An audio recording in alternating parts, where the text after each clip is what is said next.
Welcome to another episode of Bucket List Coach Web Show.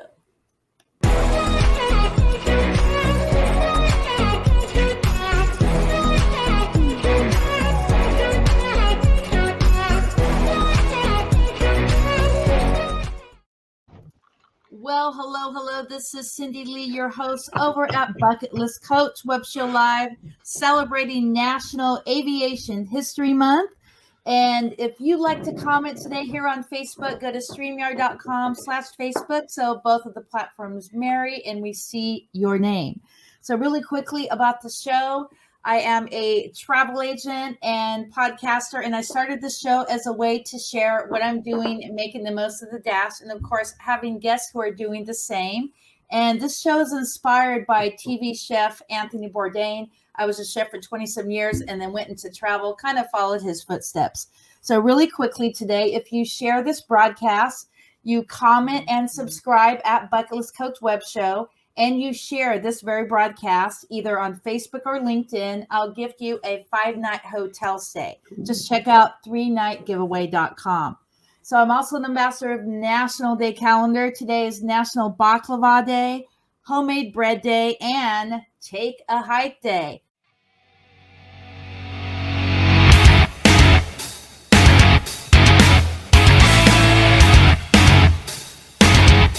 So today I have the pleasure of introducing you to Mitchell Bell. He's with Tall Tales with Taco Bell, a 29-year veteran of the Marines. Welcome to the show, Taco. Hey, sorry I had to run off. I totally forgot to unplug the phone in the office because you know what's going to happen. Some telemarketer is going to call right in the middle of your show and it'd be like, "Oh God, I'm sorry."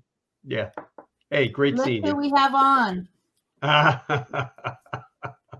And we're going to talk about him in just a minute. So tell your story all about you and how you got started podcasting. How did I get started in podcasting? Well, I'm not really a podcaster. I did stay in Holiday Inn the other night and I watched a lot of Joe Rogan. But as a matter of fact, anybody who knows Joe Rogan, I really love that guy. I just want to go hang out in the studio while he interviews somebody because I think that guy is awesome. But VJ Day last year, I was sitting there thinking about the day. And so I put the phone up and I had this Facebook Live feature and I hit Facebook Live and I called up some World War II vets that I knew, some Iwo Jima guys and some guys that were over in Europe at the time with Easy Company. And so I gave them a shout and we did it all live. And somebody said, "Hey, that was great. You ought to do a podcast." I didn't know how you do a podcast. So I tried Facebook Live with a split screen. That didn't go over well. And my first guest is a buddy of mine that was in the TV show The Pacific. So I thought how apropos we could have Scott Gibson, who played Captain Haldane, on the show. And so I did that. That was the first one. That was horrible. At that point, I realized I needed to step up the game. So I got StreamYard. And then Dale Dye was my second guest. And so I had Dale on. And then I had an Iwo Jima vet on for the third one. And it just has gone from there. So I'm on my 59th official numbered podcast. But in between there, I would do these little specials. So it might be like 38 and a half. So technically, I have 65 hours or 65 shows in the can, another 5 or 6 shows outside of the Tall Tales podcast. And that was my buddy, Michael Sheriff, who you know from the Top Gun fan clubs page, which is an amazing page over, I think, almost 19,000 fans of the movie Top Gun. Yeah, I mean, it's amazing. I love that group, the positive energy, and he does a good job as a moderator. And what's funny, I thought he'd be in the US. He's over in the UK. So try to get timeline to get videos done. You're working with guys in California all the way over to the UK. And my dad goes, "Hey, where's that guy live?" And I'm like, "He lives in Scotland." He goes, how's it still light over in Scotland? He didn't realize he had a green screen behind him with this beautiful layout house and all that. Anyway, that's how I got into it. And I just enjoy shooting the bull with people. And you saw the other day, I had a 99-year-old Marine F4U Corsair. Oh, yes. I love And that. did I work with Arlie Ermy? Why, yes, I did.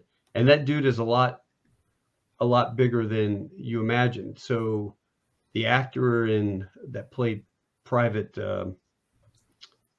what would they call him? He shot himself at the end. Anyway, he's looking up at him, and I'm standing next to Arlie Ermy, and he's easily 6'1", 6'2". I'm 5'11". He was taller than me, so that actor must have put him on a Foot Locker or something to make him look up like that, because he's a pretty tall guy himself. We did a television or a radio show as a fundraiser for the Wounded Warrior Regiment up at Quantico during sequestration, so that the guys could buy uniforms. We were raising money, and we started the Cowtown Warrior Ball. Not we, I should say, Jeremy Spann and his group. I just helped advise because I got off a year of being on a chairman of a Dallas military ball, and I'm like, that's a year of my life I'm never getting back. So I'll be glad to advise you, but I am not stepping into. My wife will kill me if I step into this volunteer role. But those guys run it like a military organization, and they do fantastic, wonderful things. Leekster's probably my biggest advocate, so he's always talking about stuff I do. Well, if you raise your hand and volunteer, there are always opportunities out there. Why do I do that? My wife always asks, why did you volunteer to do this? And the answer is because I came back whole. I mean, I went to Iraq as a ground officer, was the assistant air boss at Al Taqaddum Air Base in between Fallujah and Ramadi. And then I did 8 months with the Afghan National Police in 2008. I got to go back for just a very short tour in 2009 with Afghan Prison Corrections. And to answer his question, I presently own 2 armored vehicles. One's called a Fox and one's a Ferret. And then I have 2 Jeeps, a 1945 Willis and a 1973 Mutt M151 Mutt with a 106 recoilless rifle on the back. So I am the epitome of open carry in Texas. When you're driving around with a 30 millimeter cannon. Did you get a picture of that? Do I need to send you a picture of that? Yeah, go ahead. And when I edit this video, I actually will put that on there. Oh, really? Okay. Yeah. Well, when you go on my Facebook, you can pull it off. It's on. I know that they're on Facebook, but I can definitely send you something. Got another question. You're just sitting there, Leekster. I know you're just sitting there laughing your butt off. You're probably going to try to call my phone and interrupt the show. I thought he was flying today. Yeah. Do I enjoy working with Gary Sinise? Gary Sinise is absolutely the most humble guy I've ever met. I could say I carried Gary's bags to his room. Nice. I did escort him to the bathroom once at a ball, which was a funny story because I'm going on the stage. I'm swearing in a bunch of kids into the Marine Corps, and my buddy who ran the program, Jim Palmershine, goes, "Hey, Taco, I need some help." And I go, "What?" And I'm in my evening dress uniform and stuff. And he goes, "I need you to take Gary across the hangar to go to the bathroom." And I thought, "Oh, okay." So I'm like, "Hey, Gary, I'm supposed to escort you to the bathroom." He goes, yeah. Look, when we go in, do me a favor, go straight to the back, check out the last 2 stalls, make sure they're empty, then stand there at the second stall and make sure nobody goes in there." And I'm like, "Okay." So we go in, and he kind of turns his back right away so nobody could see it was Gary. And I walked back, did the deal, came back, gave him a thumbs up. He goes to the bathroom, and we were walking out, and I said, "God, that was bizarre." And he goes, "You don't even know, man, the price of fame." you can't stand at a urinal anymore because everyone will go, "Oh my God, it's Lieutenant Dan! Let's get a selfie." And he's like, "Hey guys, I'm just trying to go to the bathroom here." Or if they'll get into the other stall, and I never thought about that aspect of being famous. So I'm glad I'm not famous. But he is, to answer your question, Gary is the absolute nicest guy, most incredible patriot out there, and is out in Hollywood. So that even balances the bad stuff out there when you have such great positive energy coming from one person. And what he does, people don't know about. He doesn't advertise his, toot his own horn, I should say. Not at all. That's not him. So tell us about the day in the life of a Marine. Day in the life of a Marine. Being in the Marines is any branch of the service. You find your pros and cons, and you really enjoy it. I always joke that I miss the circus. I don't miss the circus, but I miss the clowns in the circus. I joined when I was 19 in 1986, and I retired in 2015. And it was the best years of my life. I wouldn't trade it for anything. The Marine Corps, my recruiter is now the Commandant of the Marine Corps, General Berger. And when I signed up, he didn't know anything about airplanes. He literally had a bunch of pictures on the wall behind him on Velcro. They stuck to this matted thing, and his little booth. And he goes, "Yeah, you could be a pilot." And he's going, "I've seen those before. What is that? That's an A4. That's an F4. That's an A6. That's an EA6. That's a C-130. That's a Harrier. That's," and he's going through all these airplanes. And he goes, "Well, what do you want to do?" I said, "I want to be a pilot." He goes, "Well, join the Marines. We got our own Air Force. Look." I said, "Well, that actually sounds really cool. I'd like to do that." And I took the air test, passed it, took the physical, passed that, called my dad up. "Hey, Dad, what do you think about the Marines?" "Oh, when I was in Vietnam, they were a tough bunch of guys, blah, blah, blah, blah, blah." Well, I took the air test for the Marine Corps, signed up, I passed it. He goes, "Where are you right now?" "Oh, I'm at the recruiter's office." "Really? Have you signed any papers?" "Yes, sir. I signed up to go to OCS this summer." He's like, "Put your recruiter on the phone." And so the guy's like, he's a captain at the time. My dad's, he was lieutenant commander. And he's like, "Yes, sir. Yes, sir. Hey, sir, I'm sorry. The bottom line is your son's over 18. He can do whatever the hell he wants." Click. And he gives it back. And he goes, "Son, call me when you get back to the door." Click. Oh, my dad was pissed. Oh. I think he was pissed because I didn't consult him, which most teenage kids do. I mean, I was 19 years old. Just stupid. But now you would think that sometimes my dad retired from the Marine Corps because he's got Marine Corps stickers on the car. He's got shirts. I mean, you would think my dad retired from the Marines, not the Navy. But I'm proud to say that between the two of us, we have 50 years of service. My grandfather was a doctor in World War II in Guadalcanal, Okinawa. He went on to serve until the mid 50s. He got out and then started Knoxville Surgical Group. My uncle was an F-14 Rio. He flew the mighty F-14. Nice. He was a Rio like Bio. Big shout out to Bio and Leekster, of course. Definitely. Leekster and I became friends when we both joined the same airline in 1998. And we know, I mean, you talk about 6 degrees of separation. We have had so many different friends all over the world. And, I could be somewhere I walk into the restaurant after flying all night to get down to Buenos Aires, and there is Leekster sitting there having breakfast, or Sao Paulo, Brazil. You never know where you're going to run into Leekster. He is worldwide famous. So what are some of your favorite guests? Oh, God, that's we have a mutual friend named Huggy. He's a U-2 pilot. I think I gave you his name. I drank an entire bottle of wine talking to Huggy, and I have never laughed so hard in my life as he starts imitating this Russian general that they goofed with over in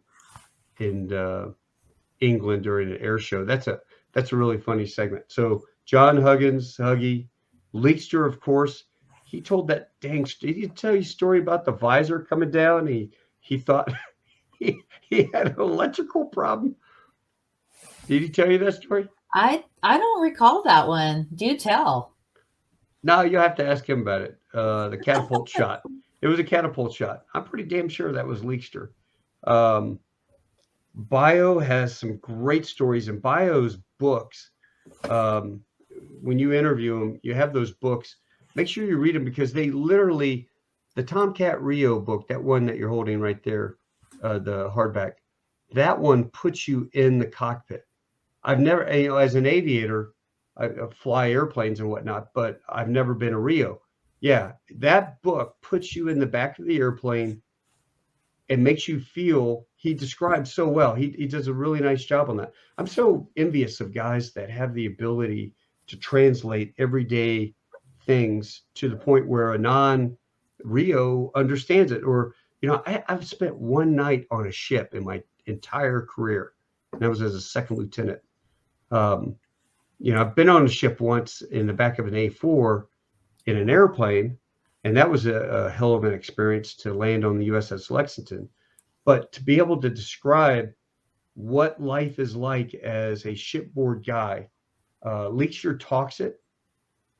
He's able to converse it where you're easily understand the life. Bio literally writes it where you read it and you envision in your mind's eye sitting in the back and having to scramble and fight guys and do this and that. So yeah, those guys were great. I loved talking to Admiral Pettigrew, who was in Top Gun. He's a phenomenal guy. So many guys. I just had Yogi on. Oh my God, I could not stop watching. Oh my, that was so amazing. You did such a great job on that interview. Yeah, he thanks. Powerful. He is really fun to talk to. Mike Strobel, he wrote Taking Chance. If you've ever seen that movie Taking Chance with Kevin Bacon, Mike volunteered for the duty to take this Marine home. And that email, I remember getting that email. It went viral, and it went viral amongst Marines first because it was on the Marine Network. And then it got outside the Marine Network, and it ended up finding itself on the desk of a Hollywood producer who was pro-military and said, this is a very moving deal. We need to make a movie out of it. And he got Kevin Bacon signed on. And you're talking big names. So that was Mike Strobel. That was an awesome interview. Leroy Petrie, he's a Medal of Honor recipient. Bob Mojoeski, Medal of Honor recipient, the Commandant of the Marine Corps. Robert Mason, he wrote, as an aviation chicken hawk, it's probably the best written book on the life of a attack pilot, what would you call it? A UE pilot in Vietnam during the time. Just incredible interview with him, and he rarely gives interviews. So that was a huge. Zach Fike, who runs Purple Hearts Reunited, he is like, I worship that guy. He's an Army major, started returning Purple Hearts as therapy from his time back. He got one when he was in Afghanistan, hit by some rocket fire. And he started that as therapy. And he's just the most humble, gracious guy. We actually signed up Mike Wolf from American Pickers. We were on that show. And it comes on like about every 2 weeks. So when it's on, I get a text from somebody, hey, dummy, watching you on American Pickers. And I'm like, you made it. When somebody's down in Sao Paulo, Brazil, and you're watching American Pickers and you're speaking fluent Portuguese because somebody's, they've done the voiceover. I think I made it, God, I'm good. But yeah, we did that. And they said, you guys ought to do a TV show. And we got really hyped about this, right? So we went to Nashville. They wined us, dined us. We did a sizzle reel, they call it. We did all this stuff for the TV show. And then we signed a contract with them, and it was good for a year. We get back to the hotel that night, and I start thinking about it after talking to the producer and the director. And I'm just like, you know what? I think we really screwed the pooch on this, because I can't take off for 6 weeks in a row to film a TV show. They go out on the road for like 3 weeks and film 3 episodes. I said, I can't do that. And you can't, you're active duty. You can't do that either. But it ended up, they said it was too old to do. So we didn't do it. And then, so we got out of that, thank God. Then Eric Sabiston, he started, you asked about the plaque. Eric Sabiston, there, you asked about that plaque right there, RTAG. Mm-hmm. Rotary Airline Group. Look at And that. they gave this to me. They call it the Golden Taco Awards. The highest award I've ever gotten. I mean, I've received a lot of awards in my life, military and whatnot. This means the most to me, because we literally, how God creates points in life. And because you intersect with somebody at a certain point, things change, not only for him, but for thousands of other guys out there. We met because he wrote a book called Dust Off 7-3. I interviewed him, and Eric left his business card, very savvy, by the way, in the book. And it went to, somehow ended up in the hands of an actor buddy of mine, lives down the road, named Marshall Teague, who was in Roadhouse and Armageddon and all that. Marshall and I trade books, and he gave me this book, and I read it and I had the card. So I call him. He's an active duty Army guy. And we're sitting there shooting the bull with him. And I'm like, you're getting out. Have you ever thought about going to the airlines? Because we just started this RTP program, Rotor to Pilot program. And he goes, no, they would never take me. Well, let's see. So he calls me up and he says, we become friends. And he's, hey, I'm going to be in Dallas, Taco. I've got this $300 pass because I'm a famous writer. You know, he's joking. But he really is. And I've got this extra ticket. Do you want to go to this helicopter expo? And I'm like, hell yeah. So I go down there and hang out with him. I am just blown away, because all these guys are going, hey, come back and talk to us when you get a little more time. And I'm thinking, this guy's got Distinguished Flying Cross. He's got thousands of combat hours. And you're telling him to go get more flight time. So he's a little bit dejected, and he's kind of bummed. I said, you know what? Let's go get some tacos. We'll go to the Mexican restaurant next door. And I buy him lunch. And then I showed him my paycheck off the 787. At the time I was an FO. I picked up a bunch of overtime. I showed him that paycheck. And his eyes got about that big. I made a copy, screenshotted it to him. I said, you take that home, show it to your wife, and ask your wife if she wants to see you receiving that sizable paycheck as an airline pilot. Next thing you know, Eric goes back. He gets with Josh Lee and Tim Kirschenbaum and a couple other guys, these warrant officers, very industrious guys, and they form RTAG. And RTAG literally blows up. So now all of a sudden, all these guys that never had a chance can go to the regional airlines for a couple of years, build up their fixed wing time, and they're moving on to FedEx, UPS, Omni, ATI, American, Delta, United. They are all over the place. And it was an opportunity that was not offered to them except for the hard work and dedication, Eric. So Sabby is one of my, if I had to put in there one of my favorite guys, he is one of my favorite dudes. Like Leekster, he knows everybody and tells some great stories. But the fact that they have now changed it from Rotary to just an airline, it's a charity for military folks. Whether you were enlisted and you want to be a pilot, they offer scholarships. Boom. Wow. Or if you were an enlisted mechanic, you want to work for the airlines, they help you with your mechanic ratings, A&P. Or if you want to be an airline pilot, the breadth of knowledge there is just humongous.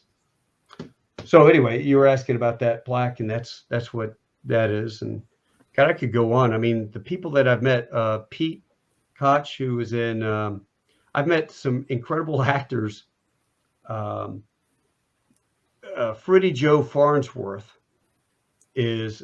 one guy, he was in the Pacific. He gave me that uniform that I have on my mannequin back there, Captain Haldane, Wow. except it's Gunny Farnsworth now. But the people that I've met through doing this stuff is incredible. I love it. I know you've met a lot of interesting people because I've seen your show and the folks that you have on your podcast. So you should have like 5,000 viewers on YouTube going, "Oh man, it's Cindy's podcast. Who she got on now?" Well, especially this month, it's anything related to aviation. So how did you come up with the name Taco? Taco Bell. Just by your last name? Yeah, I think when I was a kid, Taco Bell came out with this stupid commercial with this little girl back in '75, and she had the little finger symbols, and she was in the traditional outfit. She'd go taco, taco, taco, taco, taco, taco, taco, taco, taco, taco, taco, taco, taco for 30 seconds. You guys remember that commercial? And right at the end, she goes, Taco Bell. And that was, what do you think the kids did at the bus stop? Taco, taco, taco, taco, taco, taco. I don't remember that. That's crazy. So do you have any other crazy stories you like to share with my audience? The answer is always no unless you ask, right? So I've been blessed to have, flown C-130s in the Marines, but I also got to fly an F-4 Phantom at 53,000 feet doing Mach 1.3. It was a civilian F-4. That was bitching. And then I got a ride. I told you earlier, when you're at 53,000 feet, the sky is no longer blue. It's kind of black. And the guy I was flying with was a secret astronaut. That made it even better. The dude was sitting there, I'm looking at the back of his helmet, and he goes, just out of the blue, "Hey, Taco." And it's real hard to breathe because it's forced oxygen. He goes, "If we lose pressurization or an engine or something happens, don't worry about ejecting because we'll just be dead." And I'm like, wait a minute, what are you talking about? I'm a C-130 guy. I don't go above 25,000 feet. Our airplanes are 1962 versions. They're old, leak pressurization like crazy. So this is the highest I've ever been, right? And he goes, "Yeah, we're so high above 50,000 feet, you really need a pressure suit. Your blood will probably boil." And I'm going, how much longer are we going to be up here, man? Because we've already fired the missile. We've done the test. The drone is gone. The drone's coming down on some Aegis class ship, and I'm going, how much longer are we going to be up here, dude? I got take my gloves off. I'm looking at my fingernails because that's the first sign of hypoxia is purple, blue fingers. And I'm going, oh my God, are we going to die? Are we going to die? And he goes, yeah, just a little bit longer. Well, what I didn't realize is later on, years later, this thing called Google, right? I get on Google and I Google Dick Lawyer pilot. And boom, all of a sudden his obituary comes up. Oh. And then it comes out he was part of that top secret program where they were going to do manned Gemini space spy capsules. And so the Air Force guys, all the Gemini pilots and Apollo dudes we knew, they all trained during the day. Then at night, secretly, they put these other dudes through the same stuff at night. He never got to go into outer space. And so that's why I think he was sitting there looking like, he was so close. What happened was they had everything ready. And then one of the companies came in, Lockheed or somebody said, "Hey, man, we can build you this big giant ass telescope deal, and we can launch it up on a regular booster rocket, right? And that thing could have like 1 million canisters of film in it with these little parachutes. So after the film's done, you could redirect it over Russia, whatever you want, and then it can poop the film out. It'll re-enter the atmosphere in this little baggie. Parachute comes out. Then the C-130 with the little pincers on the front could grab the parachute and haul it back to Hawaii and print the film up. And instead of launching these dudes, how much is that going to cost each time? You just launch this one big giant thing. And he never got to go in outer space, but he never told anybody either. So what happened was they were cleaning out bunkers in Cape Canaveral, and they came across all these Gemini spacesuits with Lawyer. His name was Lawyer. I remember, I never forget. He goes, "Just remember, all lawyers are dicks except for me, Dick Lawyer, Richard Lawyer." And They called him up. They tracked him down. They called him up and said, "Hey, Colonel Lawyer, what's this spacesuit about?" He goes, "I don't know what you're talking about, sir. We found it in the bunker in Cape Canaveral and all your records and all this stuff." And he goes, "Still, son, don't know what you're talking about." And so they faxed him how it was declassified. And he goes, "Oh yeah, I was in that program." It's like, what? And his wife didn't even know. Nobody. He never told anybody. That is a real true patriot. That guy he signed a waiver saying, "I'm never going to talk about it. Due to penalty, they'll ship me to Iceland or whatever. I'm never going to talk about it." And he never did. So, wow. Could you imagine? I can't keep a secret like that. Holy crap. Wow. I'd be bragging to everybody, dude. It's like that Rob Riggle. You ever watch Rob Riggle? Go back and Google laugh or die. Rob Riggle kills Osama bin Laden.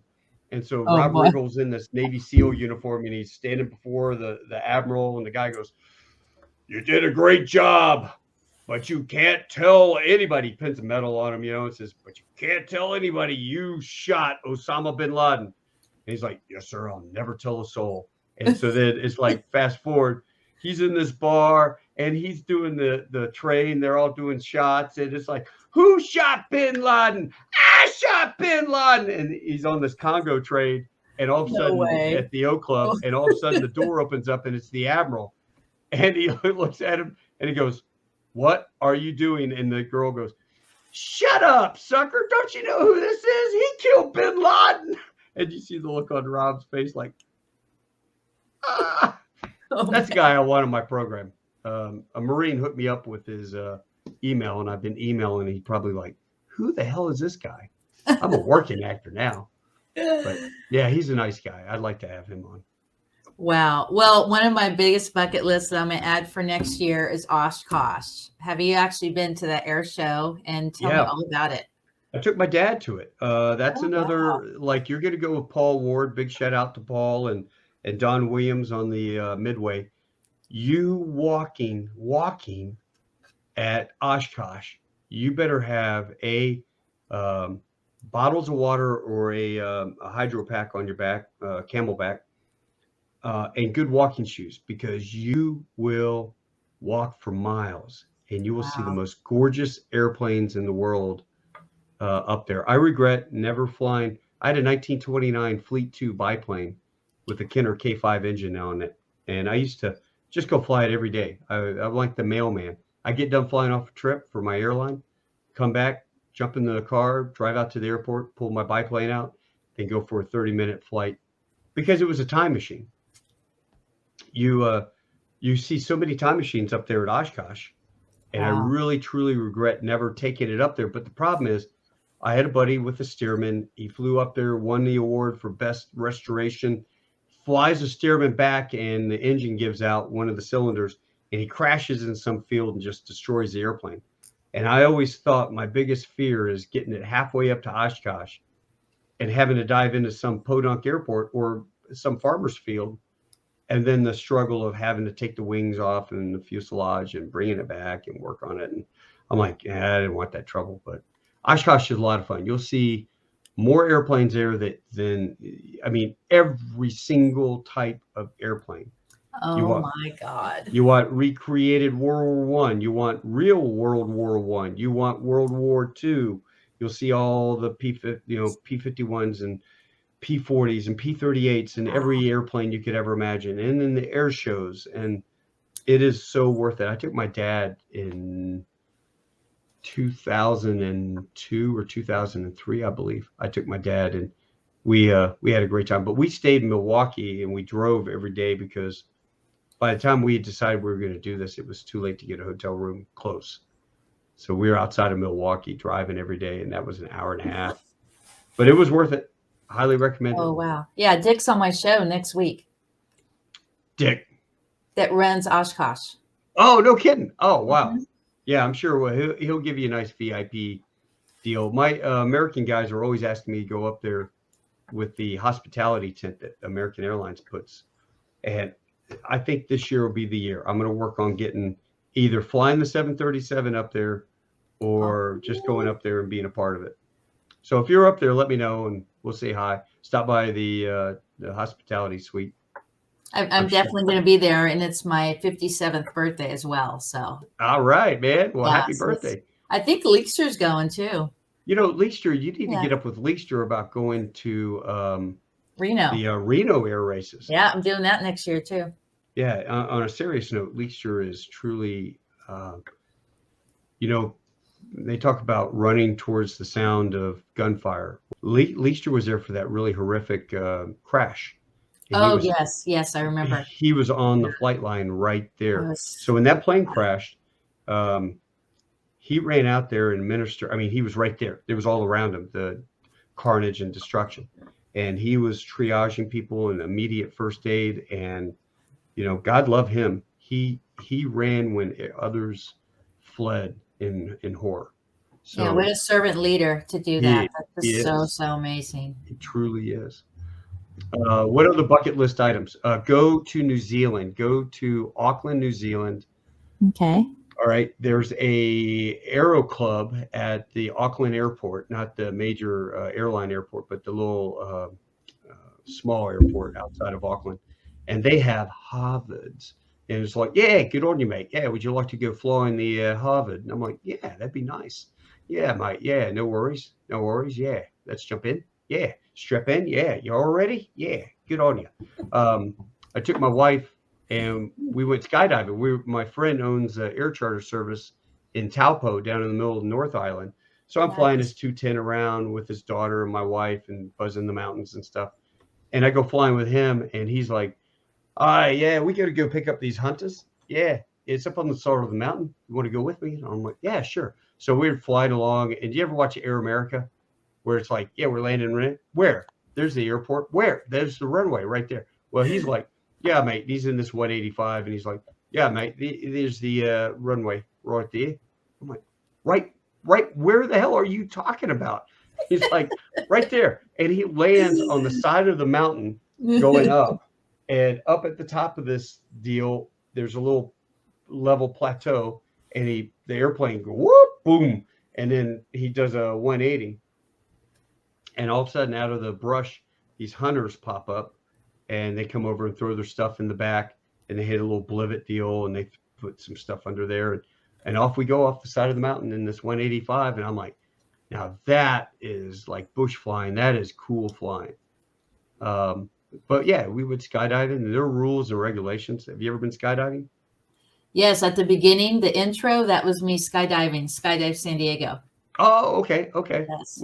Well, Teresa, my wife, had never been skydiving, so she's like, "You ever been?" I'm like, "Yeah, I did 3 jumps, the AFL program, accelerated free fall, whatever."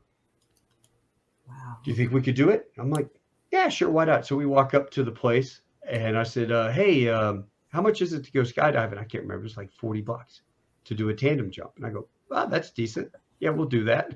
And the guy pulls out this paper and hands it to me and says, "Yeah, here you go, mate." And so I'm signing this waiver, and my wife's signing. And I go, "So we come back tomorrow for classes or whatever?" And he goes, "Classes? Yeah, classes in here. And not tomorrow, right now. Yeah." And so, yeah, looking at you, at the time I was slim, good fit Marine, yeah, you look like a, 44 regular. And so he gives me a flight suit, looks at my wife and goes, "Yeah, you're about a 32 regular," something, gives her a little flight suit. And we walk in and my wife, I was like, wait, time out. What do you mean flight suit? What are we doing? "Oh man, this is so-and-so. He'll be your instructor and this will be your guy. He's your jump guy." And I'm like, time out. My wife's pregnant. Is that an issue? And this big girl, Linda, comes out, big belly, and is like, Oi, Linda.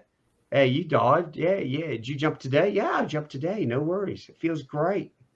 And so off we go. And we jump on an airplane with nothing, man, nothing. There was no safety brief. There was nothing. We can never get away with that in America. Literally, I get this little dude behind me. And my wife gets this guy, and we go up to like 17,000 feet, jump out, and we go through these clouds. We're flying through clouds, which it's wintertime down there we were there in August. It's wintertime, and it felt like hot needles going. And I'm like, ah! And this dude's hiding behind me. He always hide behind me. Let me take the full force of the clouds. Yeah, but that was a good time. Bungee jumping. Oh my God, that was a blast. That's a true testament of your faith to leap One over a thing that I won't 250 do foot. is the bungee jumping. Oh man, I tell you what, that was well worth it. I used to have the cord somewhere that they sell after it stretches so many times. They'll chop them up. I wish I still had that. I don't know what happened to it. But anyway, a lot of We fun. have I 2 hope I minutes didn't keep left. too Here, let long. me open it up and then let's do a recap. So tell everybody about your show. It's just basically shooting the bull with folks. I easily have, 70 shows on my channel, Tall Tales with Taco Bell, and it's I mainly try to talk to Marines or aviators or just basically anybody who interests me, truly. Um, if you pique my interest, I want to interview you and just sit there and shoot the bull. This is actually kind of nice being on the receiving end and not having to write up questions or think about stuff or read a book to talk about this guy. You don't have to read a book to talk about Mitch Bell. So Maybe I could get on your show. I actually worked for a civil service Navy on a submarine in Vallejo, which is near. did you really?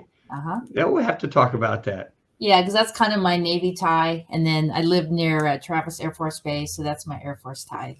But I love those two. I mean, Marines are great, but those are my two. Marines are great. Marines are the best. Come on, damn it. Admit it. Simplify. Hoorah, hoorah. Yeah, Department of the Navy, the men's department. The men's department. I know Leekster's going to be sending me hate mail now. Bio will too.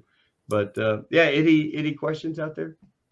So let's do a recap of who we talked about. So let's talk about the 4 people that I love. So first off, let me scroll back because I need to get ready for my next guest, Dean Coswell. Dean, 99-year-old, last surviving ace from World War II. There will never be another ace. As I joked about, Top Gun, he only got 3, right? There will never be another ace again because we just will never have that sort of environment where the guys can shoot down massive amounts of airplanes. They just cost too much. Leekster, one of my favorite guys. I'd like to have him on for a part 2. Who else you got? Bio, another guy. He's a Rio. So they're both F-14s. Bio was in Top Gun. He was the Rio in the Black Meg. He was the Rio in that. Yogi, I had him on last night for 2 hours, and holy cow, that guy's been through the Marines, the Navy, the Army, and retired out of the Air Force as a Jolly Green pilot. He got the Distinguished Flying Cross, and he's an actor, and he's from New York, and he talks with that New York accent, and he's very heavy, and just talks, and it sounds like you're talking to a guy. He's about 6'2" in Times Square, as I put it. He was great. That was just last night. Yes, so. And I could not get off, and it was dinner time, and I'm like, oh no, I got to continue watching. You can watch it later. While I was making dinner, I actually was listening to it because my computer is right next to the kitchen. So yeah, it was so powerful. That was such a great interview. Well, thanks. So any call to action for today? Oh gosh, so many, right? So many charities to give to, so many things. If you're looking to support a charity that all the funds go to returning lost medals of valor, then Purple Hearts Reunited, highly recommend. If you're looking for a fun Facebook group and you like the movie Top Gun, then I would go to the Top Gun fan club page. Michael Sheriff is the admin on there. Great guy. You would enjoy the stuff that they cook up and come up with on there. If you've ever been to Midway to San Diego, go visit the Midway. Mm-hmm. Paul Ward and Don Williams, best docent tour guides I've ever seen. Let's see what else. Most romantic island I've ever been to is Cocos Island, and out in the 2,000 miles west of Australia. Yeah, Mike. Yeah, that was really nice. Yeah. I like you trying to talk like that because those guys are so nice. Yeah. Anyway, that's about it.